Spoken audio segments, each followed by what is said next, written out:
ঢাকায় সিনেমার সুপারস্টার সাকিব খানের তৃতীয় বিয়ে নিয়ে গুঞ্জন শুরু হয়েছে। বিষয়টি টক অব দ্য টাউনে পরিণত হয়েছে। শোনা যাচ্ছে এবার তিনি পরিবারের পছন্দ মতো তৃতীয়বার বিয়ে করতে যাচ্ছেন। চিকিৎসক পাত্রী পছন্দ করেছেন তার পরিবার। নাম প্রকাশ না করার শর্তে সাকিবের পারিবারিক সূত্র জানিয়েছেন, পরিবারের মতেই এবার অতীত ভুলে সংসারী হওয়ার সিদ্ধান্ত নিয়েছেন তিনি। এরপর থেকেই ভক্তদের কৌতূহল, কোথায় বসবে সাকিব খানের বিয়ের আসর। এই বিষয়ে ওনাকে চিন্তা করছেন সাকিবের পরিবারের সদস্যরা। জানা গেছে, ঢাকার পার্শ্ববর্তী জেলার একটি মেয়েকে সাকিবের বউ হিসেবে প্রাথমিকভাবে চূড়ান্ত করেছে তার পরিবার। মেয়ে যুক্তরাজ্য থেকে চিকিৎসা বিষয়ে পড়ালেখা করে দেশে ফিরছেন।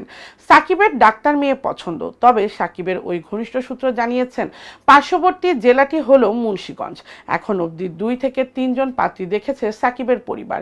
এর মধ্যে মুন্সিগঞ্জের ডাক্তার মেয়েই এগিয়ে আছেন। সবকিছু ঠিকঠাক থাকলে চলতি বছরের শেষ দিকে ধুমধাম করে বিয়ের পিঁড়িতে বসবেন সাকিব খান। আর এই আয়োজনের পুরো দায়িত্ব এখন পরিবারের উপর। প্রসঙ্গত, চিত্রনায়ক সাকিব খানের প্রথম স্ত্রী ছিলেন অপু বিশ্বাস। তার জেলা ছিল বগুড়া, আর দ্বিতীয় স্ত্রী শবনম বুবলির বাড়ি নোয়াখালী জেলায়।